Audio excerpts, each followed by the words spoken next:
Hello विद्यार्थी मित्रों, ધોરણ 11 સાયન્સ કેમિસ્ટ્રી ચેપ્ટર નંબર 7 સંતુલન। હવે એની અંદર આપણે ભૌતિક પ્રક્રમોમાં થતા સંતુલનનો અભ્યાસ કરી રહ્યા છે અને એ જ અભ્યાસને આગળ વધારીએ આપણે એક નવા ટોપિક સાથે, જે ટોપિકનું નામ છે ઘન અથવા વાયુઓનું પ્રવાહીમાં વિલયન, એનો સમાવેશ કરતું સંતુલન। તો હવે આપણે શું જોઈશું કે પ્રવાહીની અંદર ઘનનું વિલયન અને પ્રવાહીની અંદર વાયુઓનું વિલયન। હવે વિલયન શબ્દ સમજના પડતો હોય તો ઓગળવું, બરાબર। આ બે પ્રક્રમો જે છે એનો આપણે અભ્યાસ કરીશું અને એમાં કેવી રીતે સંતુલન સ્થપાય છે એના ઉપર વાત કરીશું। જો સાંભળો, ટોપિક સિમ્પલ છે, ડિફિકલ્ટ નથી। જો શું લખ્યું છે કે શરૂઆત કરીએ કે આપણે એક ગ્લાસ પાણી લઈએ, એ ગ્લાસ પાણીની અંદર આપણે થોડી ખાંડ નાખીએ તો તમે જોશો કે ઓરડાનું જે તાપમાન છે એ તાપમાને એ ખાંડ જે છે ઓગળી જશે પાણીની અંદર।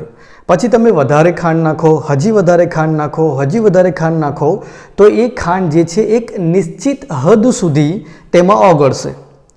પછી તમે ખાંડ નાખવા જશો તો એ વધારે ઓગળશે નહીં। પણ મારે શું કરવું છે, મારે હજી ખાંડને ઓગાળવી છે અને સિરપ બનાવવું છે। સિરપ એટલે શું? ચાસણી બનાવી છે। તો હું શું કરું? એને ગરમ કરું। માનો કે ઓરડાનું તાપમાન જે છે એ કંઈક 35 ડિગ્રી સેન્ટીગ્રેડ હતું।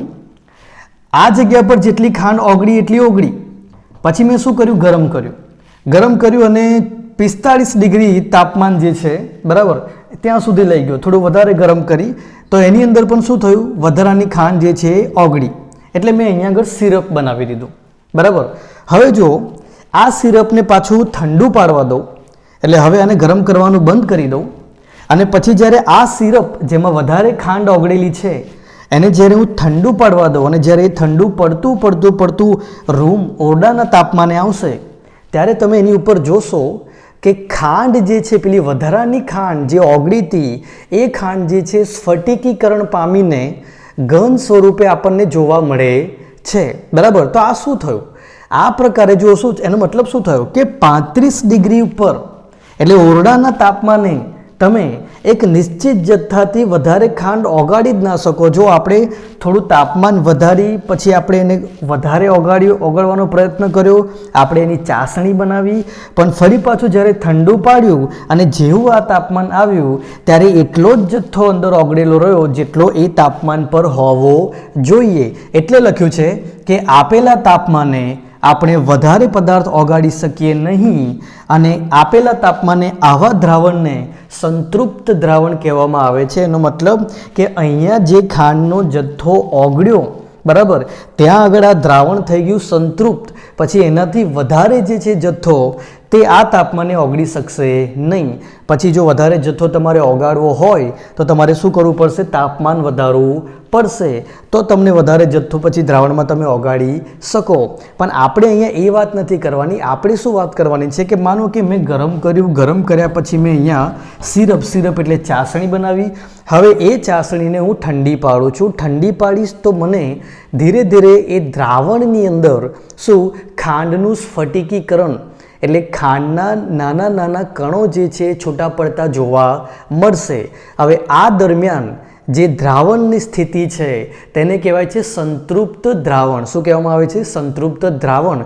અને આ દરમિયાન એ દ્રાવણમાં શું બની રહ્યું હોય તો કે આ દરમિયાન તમે ધ્યાનથી જો એને અવલોકો તો તમને ખબર પડે કે એની અંદર ખાંડનું દ્રાવણમાં ઓગળવું અને ઓગળેલી ખાંડનું સ્ફટિકોમાં રૂપાંતરણ થવું, એટલે ખાંડના કણોની અંદર રૂપાંતરણ થવું, આ બંને પ્રક્રિયાઓ જે છે એક સમાન દરથી થતી હોય। કયા દ્રાવણની અંદર? સંતૃપ્ત દ્રાવણની અંદર। એટલે ખાંડના સ્ફટિકો બનવા અને ખાંડનું દ્રાવણમાં ઓગળવું, આ બંને પ્રક્રિયાઓ એક સમાન દરેથી થતી હોય અને સંતુલન સ્થપાયેલું હોય। આ સંતુલન જે છે તે ગતિશીલ હોય। ગતિશીલનો મતલબ શું કે તમને લાગે એવું કે બધું અટકી ગયું છે, અટકી નથી ગયું। અંદર ખાંડની ઓગળવાની ક્રિયા અને ઓગળેલી ખાંડની સ્ફટિક બનવાની ક્રિયા, આ બંને જે પ્રક્રિયાઓ જે છે એ સમાન દરે થતી હોય છે। હવે તમે આ ચાસણીવાળું ઉદાહરણ લો તો કદાચ એ પ્રક્રિયા એટલે આ ગતિશીલ છે કે નહીં, એટલે આ બંને પ્રક્રિયાઓ સમાન દરે અંદર થઈ રહી છે કે નહીં એ કદાચ તમને જાણવા ના મળે, પણ એના માટે સમજાવવા માટે તમને લોકોને વધારાનું ઉદાહરણ આપ્યું છે કે તમારે શું કરવાનું છે કે ખાંડના 2 દ્રાવણ લેવાના છે, ખાંડવાળા. એમાં એક ખાંડનું દ્રાવણ લેવાનું છે રેડિયો સક્રિય ખાંડ, એટલે રેડિયો એક્ટિવ સુગર, અને બીજી જે લેવાની છે એ આપણી સાદી ખાંડ જે છે એનું દ્રાવણ લેવાનું છે. હવે આપણે આ રેડિયો સક્રિય સુગર જે છે, કોઈને સવાલ થાય કે સર આ શું હોય છે, તો એમને કહી દઉં કે સુગર એટલે ગ્લુકોઝ જે છે એટલે કાર્બન, હાઇડ્રોજન અને ઓક્સિજનનું કમ્પાઉન્ડનું સંયોજન, બરાબર. પણ હવે જે ખાંડની અંદર કાર્બન, હાઇડ્રોજન અને ઓક્સિજનના રેડિયો એક્ટિવ સમસ્થાનિકો આવેલા હોય એવી ખાંડ જે છે એને કહેવાય રેડિયો એક્ટિવ ખાંડ, કાં તો રેડિયો સક્રિય સુગર કહેવામાં આવે. આ વસ્તુ યાદ રાખજો. હવે જુઓ, સાંભળો, અહીંયા મેં લીધું છે રેડિયો સક્રિય ખાંડનું દ્રાવણ. એની અંદર હું સાદી ખાંડનું જે દ્રાવણ જે છે એ થોડું મિક્સ કરું, બરાબર.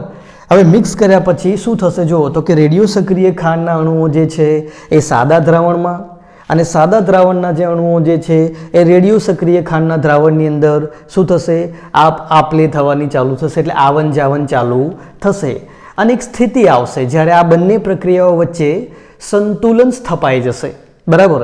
એટલે શું કે જેટલા રેડિયો સક્રિય અણુઓ જે છે એ સાદી ખાંડના દ્રાવણની અંદર જશે, મિક્સ કરી દેવાનું છે, 4 ટીપા અહીંયા નાખી દેવાના છે, બરાબર. સાદી ખાંડના દ્રાવણની અંદર જશે એટલા જ સાદી ખાંડના દ્રાવણના અણુઓ જે છે એ રેડિયો સક્રિય ખાંડના દ્રાવણની અંદર આવશે.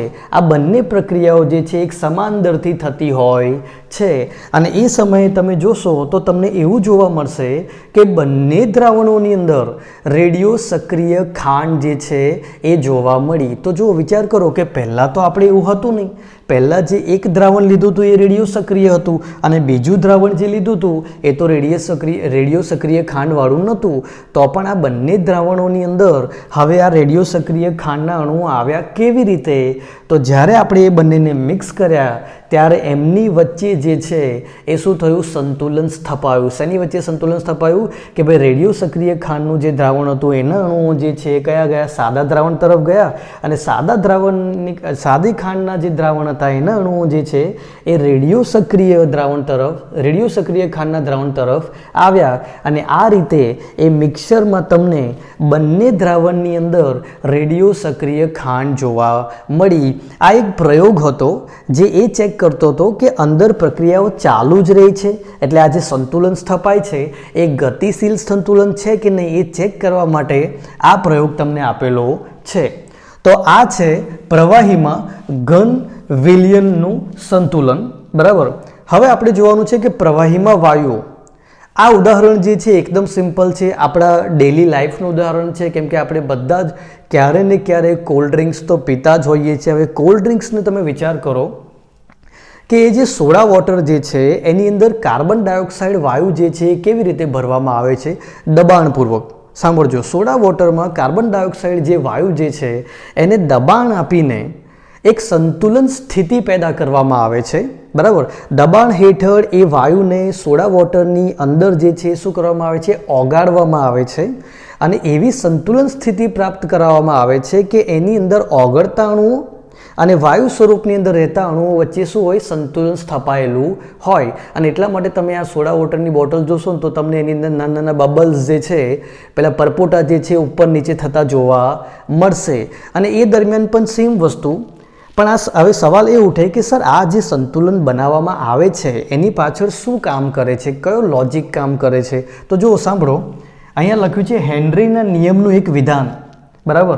આ સોડા વોટરના કેસમાં કયો નિયમ કામ કરે છે? હેનરીનો નિયમ કામ કરે છે કે કોઈ પણ તાપમાને વાયુનું દળ, એટલે સમજો કે મારે કોઈ દ્રાવકની અંદર કોઈ વાયુને ઓગાળવો છે તો એ કેટલો વાયુ ઓગળશે એ આધાર રાખશે દબાણ પર. જો દબાણના સમપ્રમાણમાં હોય છે, આપણે એ દ્રાવક પર જે દબાણ આપ્યું છે એ દબાણના સમપ્રમાણમાં હોય છે. વધારે દબાણ આપો તો જે વાયુ જે છે એની દ્રાવ્યતા વધે છે, એટલે વધારે વાયુ જે છે અંદર તમે શું કરી શકો છો, દ્રાવ્ય કરી શકો છો, ઓગાળી શકો છો. અને પછી લખ્યું છે કે તાપમાનના વધારા સાથે આ પ્રમાણ જે છે ઘટે છે. જો સમજાવું કેવી રીતે, કે થમ્સઅપની તમે એક બોટલ લો, એક બીજી બોટલ લો. એક બોટલ જે છે સરસ ફ્રીજમાં ચિલ્ડ ઠંડી મૂકેલી છે, અને એને તમે ઢક્કન ખોલજો, તમને સરસ એની અંદરથી ગેસ નીકળતો જોવા મળશે. પણ જે ગરમ બોટલ છે એને તમે ખોલજો, એની અંદરથી તમને એટલો ગેસ નીકળતો જોવા નહીં મળે. કેમ આવું બને છે? એ એટલા માટે બને છે કે તાપમાનના વધારાથી જે પેલી કાર્બન ડાયોક્સાઇડ વાયુની અંદર જે દ્રાવ્યતા હતી એ ઘટી. ઓછો વાયુ જે છે અંદર દ્રાવ્ય થયેલો હતો અને બાકીનો વધારાનો જે હતો એ ક્યાં હતો? વાયુ સ્વરૂપમાં જ હતો. એટલા માટે પેલી જે ગરમ તાપમાન પર રાખેલી કાં તો ગરમ બોટલ જે છે એની અંદરથી વધારે વાયુ નીકળશે નહીં, અને ઠંડી બોટલ જે છે એની અંદરથી તમને વધારે વાયુ જોવા મળશે. તો આ બંને જે કેસ છે એને તમે ધ્યાનથી જોશો તો તમને ખબર પડશે કે આ પ્રવાહીમાં વાયુઓ જે છે એની અંદરના સંતુલનનો તમે અભ્યાસ કરવા જાઓ તો એ સંતુલન કયા પ્રકારનું હોય છે? જો સાંભળો કે પહેલાં તો દબાણ હેઠળ આપણે એક સંતુલન સ્થિતિ લાવી જ દઈએ છીએ. કેવી રીતે? કે અંદર જેટલા વાયુઓ ઓગળેલા હોય એટલા જ પાછા જે છે વાયુ સ્વરૂપમાં રૂપાંતરિત થયેલા હોય, એટલે આ એક સંતુલન આપણે સ્થાપિત કરી દીધું. હવે જ્યારે આપણે એ બોટલને ખોલીએ છીએ બરાબર, ત્યારે અચાનક એ CO2 જે છે બહાર નીકળી જાય છે અને તમે એને એવી ને એવી રૂમ પર મૂકી રાખો તો પછી ધીરે ધીરે ઓછા દબાણે એટલે નીચા દબાણે તે આ વાતાવરણની અંદર એનું જે આંશિક દબાણ છે એ સ્થિતિ, એ સંતુલન સ્થિતિમાં આવી જવાનો પ્રયત્ન કરે છે. એટલે થોડા સમયમાં બધો જ ગેસ જે છે એ બહાર નીકળી જાય છે. તો આ રીતે બે પ્રકારની સંતુલન સ્થિતિઓ, એક જ્યારે આપણે દબાણ વધાર્યું તે વખતે અંદર એક સંતુલન સ્થિતિ ઉત્પન્ન થઈ બરાબર, એટલે ઓગળેલા અણુઓ અને વાયુ સ્વરૂપમાં રૂપાંતર એ વાયુ સ્વરૂપમાં રૂપાંતરિત થયેલા અણુઓ એ બધા બોટલમાં પેક બરાબર. અને પછી જ્યારે આપણે બોટલ ખોલી દીધી ત્યારે પછી એ જ કાર્બન ડાયોક્સાઇડ વાયુ જે છે એક નવી સંતુલન સ્થિતિ પ્રાપ્ત કરશે અને પોતાનું આંશિક દબાણ જે વાતાવરણની અંદર એનું હોય છે એ પ્રમાણે પછી એ સ્થિતિ ધારણ કરવા માટે એ શું કરશે? પછી બોટલમાંથી બહાર નીકળી જશે. તો આ દરમિયાન પણ તમને આ પ્રકારનું સંતુલન જોવા મળે. જેવો કે જેટલા CO2 વાયુઓ ઓગળેલા હોય એટલા જ જે છે એ શું વાયુમાં પણ રૂપાંતરિત થયેલા હોય. પણ આવું ક્યારે જોવા મળે? આ ક્યારની વાત? આ ક્યારે લખી છે? આ સંતુલન સ્થિતિ ત્યારે લખી છે જ્યારે તમે દબાણ હેઠળ એક બોટલની અંદર એ શું કરો? એને બંધ કરો ત્યારે. ખોલી જાય પછી તો એ સીધું ક્યાં નીકળી જવાનું છે? એટમોસ્ફિયરની અંદર નીકળી જવાનું છે. તો આ બંને કેસ જે છે એક સિમ્પલ કેસ છે. એવું પણ નથી કે આની અંદરથી JEE કે નીટની અંદર સવાલ આવવાના છે, પણ આ ટોપિક એવા છે જે ટોપિક જે છે એ મારે તમને લોકોને થોડા સમજાવવા જરૂરી હતા. એટલા માટે આ ટોપિક જે છે એને ખાલી એક વખત યાદ રાખી લેજો. હવે આપણે જેટલા પણ ભૌતિક પ્રક્રમોમાં થતા સંતુલન જોયા તે બધા જ ભૌતિક પ્રક્રમોને જો એક સિમ્પલ રીતે સમજવા હોય તો તમને આ મુદ્દાઓ આપેલા છે. આનાથી તમે એ ભૌતિક પ્રક્રમોમાં થતા સંતુલનોને ખૂબ જ સારી રીતે, સરળ રીતે સમજી શકો. જો સૌથી પહેલાં આપણે જોયું હતું ઘન અને પ્રવાહી કલા વચ્ચેનું સંતુલન જોયું હતું. તો એમાં મુખ્ય મુદ્દો શું હતો? કે જ્યારે ઘન અને પ્રવાહી કલા વચ્ચે સંતુલન સ્થપાય છે ત્યારે જો ઉષ્માનો વિનિમય ના હોય, પ્રણાલીથી પર્યાવરણ તરફ અને પર્યાવરણથી પ્રણાલી તરફ જો ઉષ્માનું હેરફેર ના હોય તો બંને કલાઓના જે દળ જે છે કેવા રહે છે? અચળ રહે છે. યાદ કરો પેલું બરફ અને પાણીનું ઉદાહરણ, કે જેટલું પાણી લીધું હતું, જેટલો બરફ લીધો હતો થર્મોસની અંદર, બંનેનું દળ કેવું રહે છે? સરખું રહે છે. જેટલા અણુઓ પાણીમાં રૂપાંતરિત થાય છે એટલા જ અણુઓ જે છે એ શું? બરફની સપાટી પર જઈને બરફ બને છે. તો આ એક સિમ્પલ સેન્ટેન્સથી એટલે આ સિમ્પલ વાક્યથી તમે એને યાદ રાખી શકો છો. આખા સંતુલન જે આપણે ભણ્યા હતા એનો આ નિચોડ છે બરાબર. શું છે? નાનો એક સાર છે. હવે જો આગળ જુઓ, બીજું આપણે ભણ્યા હતા પ્રવાહી અને વાયુનું સંતુલન, પ્રવાહી અને વાયુ કલા વચ્ચેનું સંતુલન. તો એમાં આપણે શું ભણ્યા હતા કે પહેલાં ધીરે ધીરે પ્રવાહી જે છે બાષ્પમાં રૂપાંતર પામે, બાષ્પમાં રૂપાંતર પામ્યા પછી એ બાષ્પ પછી ફરી પ્રવાહીમાં રૂપાંતરિત થવાની શરૂ થાય. આ બંને પ્રક્રિયાઓ એકબીજા સાથે ચાલ્યા કરે. પછી એક ટાઈમ આવે જ્યારે આ બંને પ્રક્રિયાઓનો વેગ, જે દર જે છે એ શું થઈ જાય છે? સમાન થઈ જાય. અને સમાન થાય ત્યારે ઉપરની જે બાષ્પ હોય બરાબર, એ જો આપેલા તાપમાને એક બાષ્પ દબાણ આપે, એ બાષ્પ દબાણ જે છે દરેક પ્રકારના પ્રવાહી માટે કેવું હોય? અચળ હોય. એક પર્ટિક્યુલર તાપમાને એટલે આપેલા તાપમાને બાષ્પ જે દબાણ આપે એ કેવું રહેતું હતું? અચળ રહેતું હતું. એવું આપણે પેલું ઇથર, આલ્કોહોલ, આ એસિટોન અને પાણી આ બધાના ઉદાહરણ દ્વારા જોયું હતું. એટલે એક વિધાન આ છે. એટલે આ યાદ રાખવાનું જ્યારે પ્રવાહી અને વાયુ અવસ્થા વચ્ચેના સંતુલનની વાત કરીએ તો એમાં આ મુદ્દો ખાસ આવવો જોઈએ. આગળ જો પ્રવાહીમાં ઘન વિલયન, હમણાં જ વાત કરી પેલી ખાંડ જે છે એ પાણીમાં ઓગાળવાની અને ચાસણી બનાવવાની જે પ્રક્રિયા હતી તે. હવે એ દરમિયાન આપણે શું જોયું કે તાપમાન, આપેલા તાપમાને દ્રાવ્યતા અચળ હોય છે, એટલે પર્ટિક્યુલર તાપમાન પર તમે એક નિશ્ચિત જથ્થો જ ઓગાળી શકો, એથી વધારે ઓગાળી શકો નહીં. યાદ કરવાનું, પાણીમાં ખાંડવાળું ઉદાહરણ. અને પછી અહીંયા પ્રવાહીમાં વાયુના વિલયન એટલે સોડા વોટરની અંદર કાર્બન ડાયોક્સાઇડ ગેસ એના ઓગાળવાની જે ક્રિયા હતી તે, એમાં આપણે જોયું કે વાયુની સાંદ્રતા, કોઈ વાયુ કેટલો ઓગળશે એ આધાર રાખે છે પ્રવાહી પરના વાયુના દબાણ પર. બરાબર, જેટલું વધારે દબાણ એટલું વધારે તમે એ વાયુને એ પ્રવાહીની અંદર ઓગાળી શકો. અને એ દરમિયાન તમે એક સંતુલન સ્થિતિ પેદા કરો છો. એ સંતુલન સ્થિતિ તમે જોશો, કોઈ થમ્સઅપની બોટલ જોશો તો તમને ખબર પડશે, કે ધ્યાનથી જોશો તો તમને ખબર પડશે કે કાર્બન ડાયોક્સાઇડ જે છે એ અંદર ઓગળેલો પણ હોય છે અને પરપોટા સ્વરૂપે પણ હોય છે. એટલે એ દરમિયાન ઓગળેલા અણુઓ અને વાયુમાં રૂપાંતરિત થયેલા અણુઓ વચ્ચે સંતુલન સ્થપાયેલું હોય છે. જેટલું વધારે દબાણ એટલું વધારે અંદર વધારે ઓગળશે. બરાબર, અને દબાણ ઓછું તો એની દ્રાવ્યતા શું થશે? ઘટી જશે. તો આ રીતે ભૌતિક પ્રક્રમોમાં થતા જે સંતુલનનો અભ્યાસ આપણે કર્યો એને તમારે આખું એક જ વાર વાંચવાનું છે. ત્યારબાદ તો તમારે ખાલી એને સમજીને આ 4 મુદ્દાઓના સ્વરૂપની અંદર યાદ રાખી લેવાનું છે.